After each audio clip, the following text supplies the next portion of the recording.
Vanakkam, Namaste, and blessings to everyone. This is the Sky Priestess. So, today's video is going to be about topics which are certainly going to rub some of you the wrong way because, tada, that is what I do when needed. Today we are actually seeing, astrologically speaking, the Sun making aspects to Therius and Jupiter making aspects to Nessus. As I've written about in my article, which I'll link below as well, Therius and Nessus are not nice people. Both of them are involved in cycles of abuse, especially towards the sexual energy of the feminine. Both do not understand the meaning of consent. So with these asteroids being triggered right now in the skies, and really we've been seeing this particular trigger building up for all of us over the past week, I feel it important to talk about several things. First of all, psychic defense.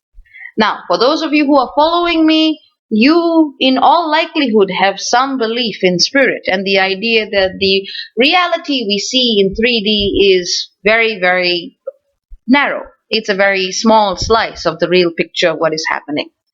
People who work with spirit, people who facilitate, people who see through other realms and other dimensions can attest to this.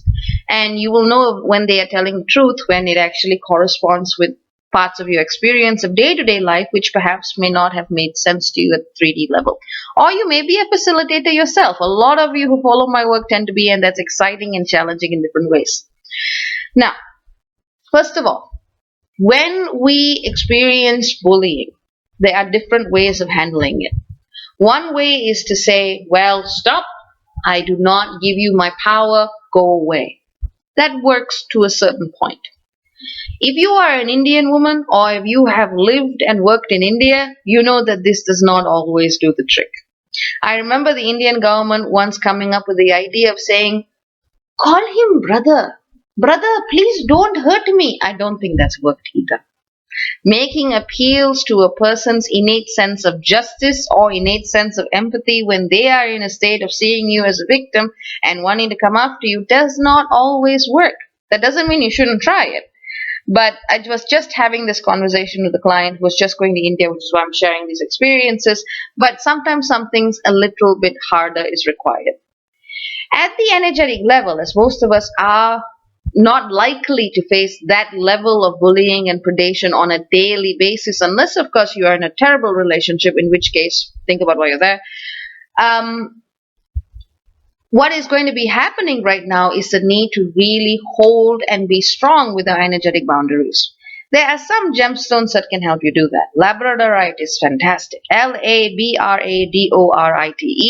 Black tourmaline is also very, very good.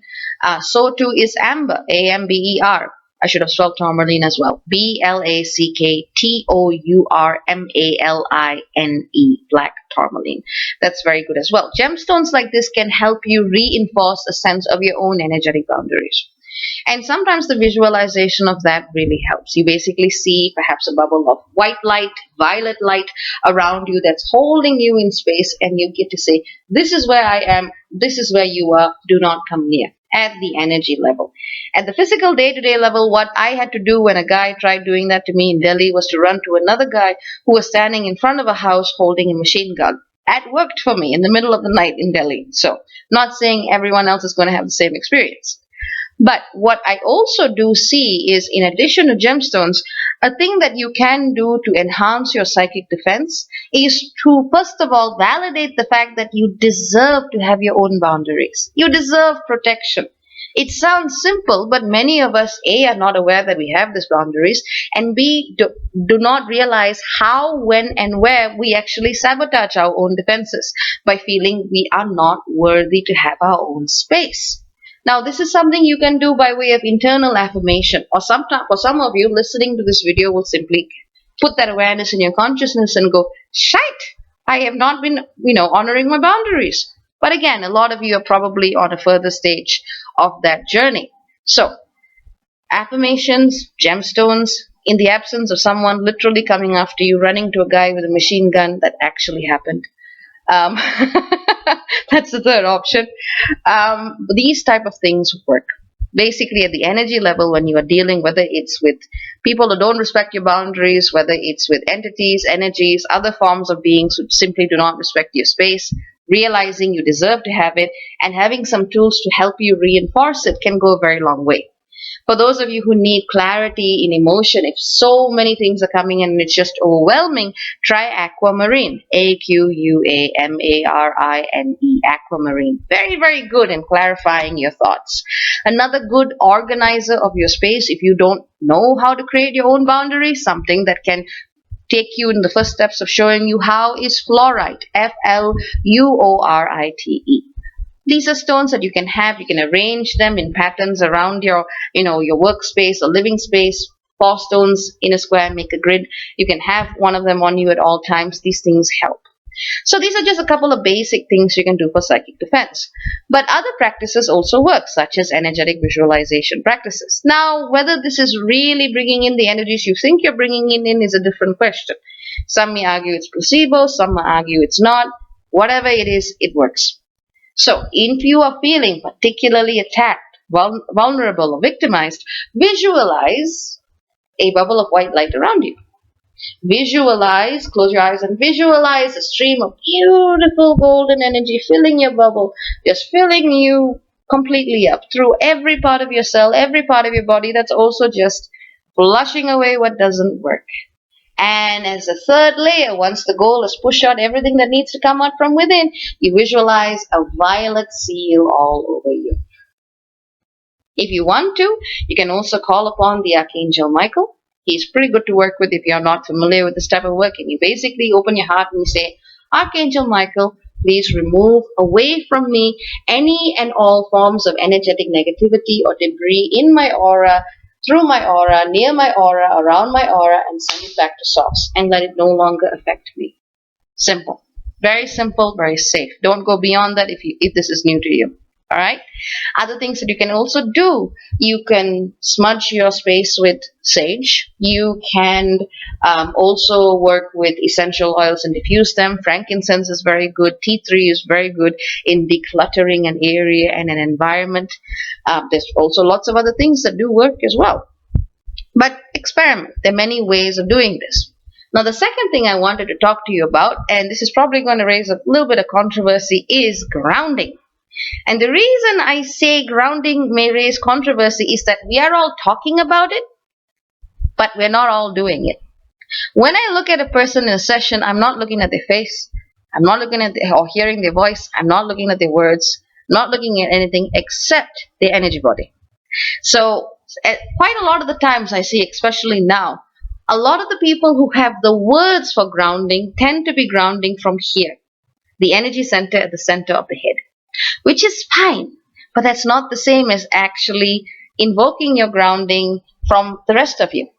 When you actually ground, my friends, you will feel it in your body. You won't need to think about feeling it in your body. You won't need to conceptualize feeling it. You will feel it like a drum beat, like that pump through your heart as you come alive each day, like a child dancing unself-consciously. Just in front of everybody. There's no thought. There's no process. There is this instant feeling of boom. And the ways you can get into that space, especially if you're feeling like your energy is being crushed or somehow pushed inwards, is through loud music, is through dancing, is through singing, is through gaiety. I mean, you can't really be over intellectualizing and thinking about all of the million things that can go wrong in the world when you're just grooving about and dancing. It was one of the reasons why ancient cultures used music to ward away what they thought were evil spirits. Literally, that sound and that music and that dance and that vibration would just bring you back into the body. If you're having to think about it, you're still working from this center, which is fine and useful for its own things. But when you are trying to feel whole in yourself, you come from the down below. Do not think. Let this go for a while, which is very, very hard in this day and age. But simply allow yourself and allow your body to do as it will.